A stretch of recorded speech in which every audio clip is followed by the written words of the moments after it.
বাংলাদেশে ঘুরতে গিয়ে বেলঘরিয়া কামারহাটি পৌরসভার অন্তর্গত ২৭ নম্বর ওয়ার্ডের দেশপ্রিয় নগর ৩৫ নম্বর সোনার বাংলার বাসিন্দা সায়ন ঘোষ তার বাড়িতে প্রথমে সকালবেলায় আসে ভারতীয় জাতীয় কংগ্রেসের রাজ্য সভাপতি শুভঙ্কর সরকার। আর তারপরেই দুপুরবেলায় বাংলাদেশে ঘুরতে গিয়ে আক্রান্ত হওয়া সায়ন ঘোষের বাড়িতে আসেন বিজেপির প্রাক্তন সাংসদ অর্জুন সিং। দীর্ঘক্ষণ সায়নের সঙ্গে কথা বলেন, বিভিন্ন বিষয়ে জিজ্ঞাসা করেন এবং জানেন। তারপরে তার বাবার সাথে কথা বলেন এবং তার পরিবারের পাশে থাকার এবং সব রকমের সাহায্য করার কথা জানান। এরপর অর্জুন সিং তার বাড়ি থেকে বেরিয়ে যান। আরে পিছনে আসুন। ক্লাবে যায় ক্লাবে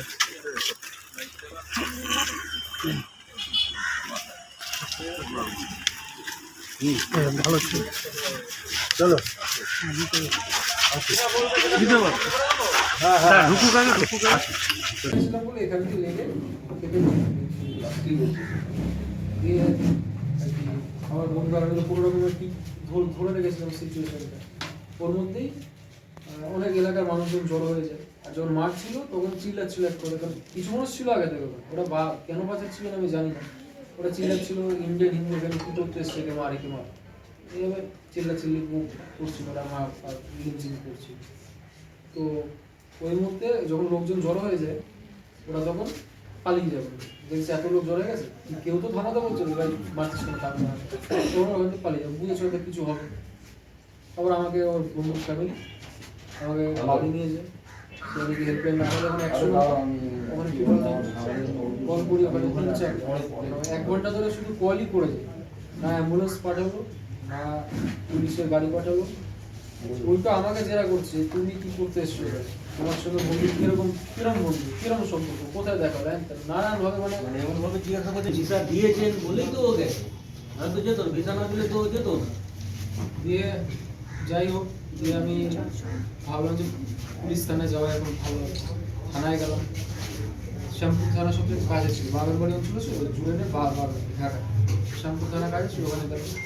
ওরা আবার আমার কেস নিয়ে গেল, এই এরিয়া আমরা নেবো না, হ্যাঁ করোনা আছে অন্য ব্যাপার এসে আমার ওখান থেকে গেলাম। তো আমি হসপিটালে গেছিলাম, তো সবার আগে আমি কংগ্রেসি আমাদের বিজেপি সবার একজন ভালো আগে পিছিয়ে করবো, আগে পিছিয়ে লোগো টেনে আমাদের বড় ভাই আগে পিছিয়ে। হ্যাঁ আমাদের এবার এসছে লোগো। তিনি সবাই মিলে আমাকে সাহস দিয়েছেন, আমাকে আশ্বাস দিয়েছেন। আশা করি আমার পাশে ভারতের সমস্ত নাগরিকরা থাকবেন। এমনকি আমি এটা কোনো পার্টি বা কোনো রকম আমি এটা জড়াতে চাইছি না, আমি শুধু চাইছি যেন আমার পাশে সম্পূর্ণ দেশ থাকে। এবং আজ একটা সনাতনী মানুষ ওখানে গিয়ে এরকম প্রথম তো রিস্ক নিয়ে গেছিল, এটাই একটা বড় কথা। তারপরে ঠাকুরের আশীর্বাদে বেঁচে চলে এসছে, এটা ঠাকুরকে 100 বার যদি ধন্যবাদ দেওয়া যায় ঠিক আছে। কিন্তু যে ভয়াবহ পরিস্থিতি নিয়েও কথা বলছে যে এ ধরনের ওর সঙ্গে হয়েছে, ওর বন্ধু হয়তো ইসলাম ধর্মের লোক, কিন্তু ওকে বাঁচাবার চেষ্টা করেছে। তো আমি তাকেও ধন্যবাদ জানাবো, কেউ একজন মানুষ হলেও চেষ্টা করেছিল ওকে বাঁচাবার জন্য। হ্যাঁ মানবতা দেখিয়েছে, কিন্তু অ্যাকচুয়ালি মানবতা দেখাবার জায়গা আর নেই ওখানে। বাংলাদেশে মানবতা বলে ওখানে কোনো শব্দ নেই, হিউম্যান রাইটস বলে কোনো শব্দ নেই।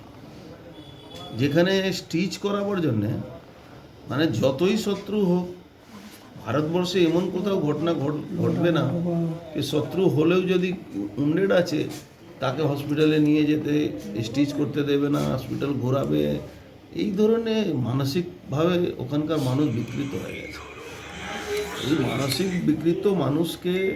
মানসিকভাবে যারা বিকৃত হয়ে যায় তাদেরকে সোজা ভাষায় বুঝালে কিচ্ছু হবে না।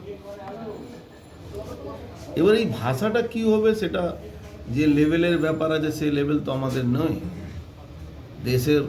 দেশ কি ভাবছে, আমাদের দেশ ওখানকার সনাতনী হিন্দুদেরকে বাঁচাতে পারবে কি পারবে না, কি ধরনের চেষ্টা করছে, সবটাই আমাদের কাছে জানা নেই কিছুটা।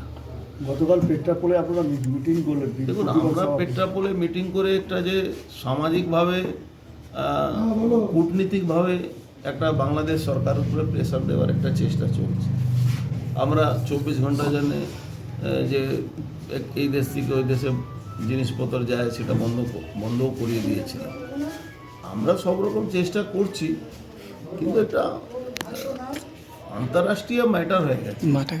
সেখানে খুব বড় লেভেল চিন্তা ভাবনা না করলে ওখানে সনাতন ধর্মের মানুষ বাঁচতে পারবে না। ইভেন যে কথাটা সায়ন বলছিল কি, যে ছেলেটা যে ওর বন্ধু ছিল মুসলিম ছিল, দেশের থেকে যুদ্ধের পরিস্থিতি চলে যাচ্ছে, হিন্দুদেরকে যদি বাঁচাতে হলে তাহলে তো ওই রাস্তায় যেতে হবে। আমি তো কালকে বলেছি কি মোদিজির কাছে আমরা আবেদন রাখবো কি ওখানে যারা হিন্দু বাউল এলাকা আছে তাকে দরকার হলে সেনাবাহিনী দিয়ে অ্যাটাক করে একটা নতুন হিন্দু রাষ্ট্র, ওখানে সনাতনীদের একটা রাষ্ট্র করে দেওয়া উচিত। কাকে রিকোয়েস্ট করবো? আমরা তো প্রধানমন্ত্রীকে কালকে মঞ্চ থেকে আমি রিকোয়েস্ট করেছি কি এটা না করলে কিন্তু একটা খুব মেসেজ আছে। ভারতবর্ষে অখণ্ড ভারতের আমরা কথা বলি, সেখানে পাকিস্তান চলে গেল, বাংলাদেশ চলে গেল, আফগানিস্তানে 150 হিন্দু আছে, মাত্র 150। তাদেরও ফ্যামিলি লোকেরা থাকে না, তারা ব্যবসার জন্যে ওখানে থাকছে। আজকে বাংলাদেশও 7% রয়ে গেছে।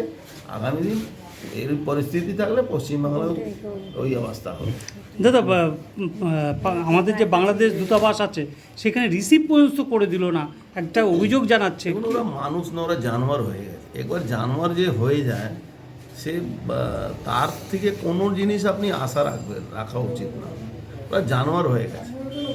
ওরা ধর্মের ভিত্তিতে একটা মেসেজ দিতে চাইছে কি আমরা কোনো হিন্দু ধর্মের মানুষকে, এখানে সনাতন ধর্মের মানুষকে বাংলাদেশে থাকতে দেবো না।